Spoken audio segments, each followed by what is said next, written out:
Welcome to hopefully a lovely night with Hannah Burke. Now, you may realise that I've been brought. I shouldn't be here because Chris was going to be doing this, but Chris is very poorly. So I know we're all wishing him very well tonight. I hope he's on the mend and he can do the next one because quite frankly this is terrifying. So go gently. We've obviously spent weeks and moments of prep. We've prepared for this, and so hopefully it will go well. And with all things we normally try and do is to sort of do the old beginning, middle, and an end. So we've virtually stuck to that. So there's going to be a beginning which will hopefully talk a little bit. Well, Hannah will talk about her early years and how she came to Mid Hearts and some other trials and tribulations. Then we'll move on to the middle bit where we'll hopefully talk about tour and her tour experiences and wishes to and what's gone on. Then we'll have a little question and answer session. So hopefully you've all got some amazingly good questions. Hopefully not too many longer words so we all understand it. So that's going to be really good. And then we'll finish with the future and what Hannah's hoping to do in the future and what we're hoping to see her do in the future. So that's a sort of bit of a plan for the evening. So that's really good because now that means I've finished and I just now pass it over to Hannah. Hannah, welcome to Mid Hearts and thank you very much for coming.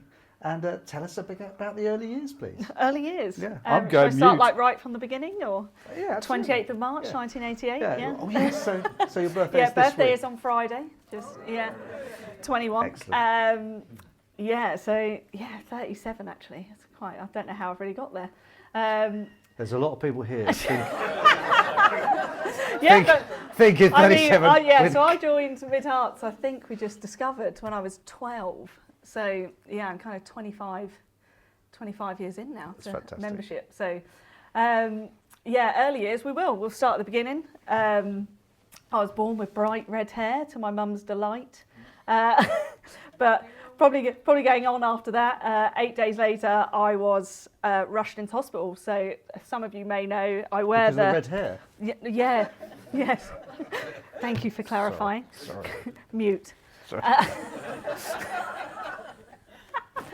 It'll be a long night.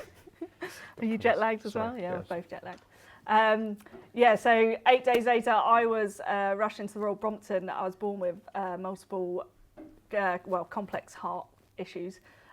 Main one being a coarctation of the aorta, so a narrow aorta. So I had emergency surgery at 8 days old, which actually happened in the hospital that my mum was a nurse at. So luckily enough, my mum knew exactly what to do and got baby Deeble, as she said, which was her maiden name, that got me into emergency surgery and luckily enough saved my life. So for the first kind of 2.5 years I was in and out of the Royal Brompton, and that's why the charity is extremely special to me as well as my family. So the Pro-Am that we'll be playing this year, luckily enough, all funds will be raised for that charity, which supports people and families just like mine was 37 years ago. And that's the Brompton Foundation. Brompton Fountain. So that's carry that. Fountain, sorry. Yeah, carry that on my left sleeve. So those are probably my early trials and tribulations. But after that, I thrived to my mum's delight. Never wrapped me up in cotton wool. So I was into all sports, very much like my dad. My dad played cricket, professional football, so I kind of followed in his footsteps and played a bit of everything along with my older brother, and my younger sister kind of just got dragged along when kicking and screaming most of the time. And then kind of tried my hand at golf when I was 8. Did Joe play as well? Yeah, my older brother started, and he brought this up in his wedding speech actually not long ago, that he loved his Saturday mornings golfing, and then I turned up and ruined them. Which I don't know if he meant, but we had a great time. So started actually at Pangshanger Pitch and Park. There used to be a Saturday morning rookie club, and there'd be about 50 or 60 of us, probably, and we'd all pay so Dad would play in the morning, drop me and Joe off, and we'd get £5 each, and it was £3 for the lesson, and then we had £2 left over. And the pounds was for a bowl of chips and a can of Coke, 50p left over for the putting green competition. What So yeah, what a those are our no, dreamy, right? So those are our kind of Saturday mornings, which then progressed on. Kind of got my first handicap there, and then started playing county competitions and came here via Libby Calder, who was helping with the Carts Juniors at that time. Right, okay. And came up and kind of had my intro, and kind of just blossomed, I suppose. How many juniors were here, and who was here? A lot, probably again, I'd say at least 50, probably 40 or 50. We weren't allowed to play until after 12 o'clock, so the putting green was Would you get shot or packed something? from about 11. I mean, some people probably would, yeah. So Scary, those are that's what we used to do, and our junior organiser was Alan Green. Yeah. So my much beloved Alan. Yeah. So he spent Monday to Friday building a golf course, Queenwood, which is now very well known amongst people that have lots of money. And then at weekends he would be our junior organiser. So we would all get in his car and off to junior competitions we'd go. And one time I actually remember he got a speeding ticket for going, I think he was going 34 maybe. And Alan, I never broke 20, so we must have played really badly or something, but something bad happened. And he got his first speeding ticket. I remember him telling us about it. Who was in the group then? Who was in the people you were playing? We had quite a strong setup. I think 4 of us have all turned pros. So Tom Shadbolt, Tom Lewis, Lucy Williams. Wow. Yeah, it was quite Tom Allen, Dan Abrahams, Chris Neal, Alex Neal, Rosie, Jack Goodson. Wow.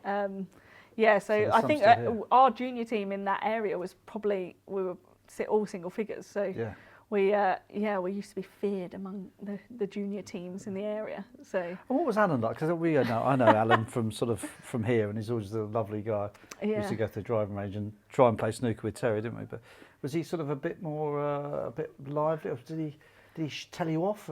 No, he was never lively. It's very laid back, isn't he, Alan? Very softly spoken, so it's not changed. But very cheeky. And I think that's why we got on, because I used to always make fun of usually what he was wearing. He turned up in this brand new Queenwood jumper that you could tell he was really proud of, and it was mustard. So I then had to tell him every time he wore this jumper how horrific the colour was. And I was only about 13, but he just took it. It was fine. It was I think he tells the story that you did that, and he actually had one for you and didn't give it to you. I'm still waiting for that. But he loves you dearly. I know, good. So that was our it's kind of misspent youth, I suppose. And then worked my way up. So then I was in the scratch team for the ladies, which was always good. I think I played Pearson first, and then quickly progressed into the scratch team, which was. And who were you playing with? Who was in the Pearson usually, and scratch? Can you remember the names? Led astray by quite a few of them. So Helen Goodson, Ruth Rees, Mary Hoare. It was quite a setup for our scratch team, which I feel like really taught me quite a few things. Beer before wine is fine. Wine before beer is queer, I think, was one of them. Exactly. I seem to remember that. But you always want to prove it, don't you?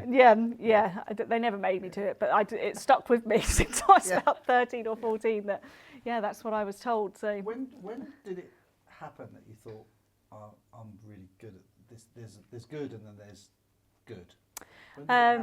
Probably I got down to single figures and then got into national teams. So how old were you? How old was this? Probably 15.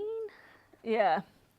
So you go kind of regional first, so you get selected Southeast, which was lucky, it was at Brockett. So a lot of our training and stuff was done at Brockett. And then you go into the main team. So I was playing for, English girls at 17, I think. So 17 and 18 England girls. And then when I went on to university, I came back and played in the women's team. So was there university golf as well, or was it not? What, for me? Yeah, so in the States, I went on a golf scholarship. So, but before that, Where were you? Texas, so Baylor. Okay. Waco, Texas. It's not got a great name, so I just usually go with Texas. Otherwise, you have to talk about the Davidians, and we don't need to go into that. No, we don't. I told you that's a long word, and I don't want to do that. So that's okay. So carry on. There were some other people in the club, weren't there, who led you astray, was it? Those were the main culprits, And it was, I mean, a few people probably remember the League and Pearson dinners that happened at the end of every season. Yes, Chris in is the audience. nodding. Yeah, so I think I managed to get involved in these from about the age of 13.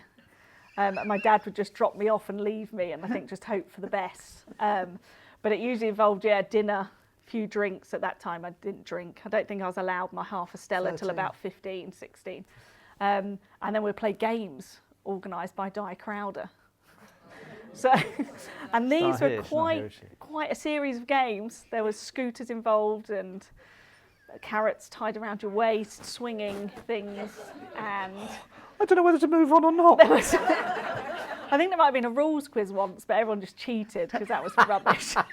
But yeah, she tried to balance it out a little bit. So, Scooters, carrots, I do remember the scooters. Yeah, and I think then there was a few people that wanted to scoot home, but instead they walked across the goal. I mean, if I don't know the rule, we just call the rules official. It's fine. I need a rules official. Yeah. Okay. So if you're never quite sure, like for us, we've got rules officials. But then, if we do it, like we'd get DQ'd, and then we might lose a lot of money. So it's always better to be safe than sorry.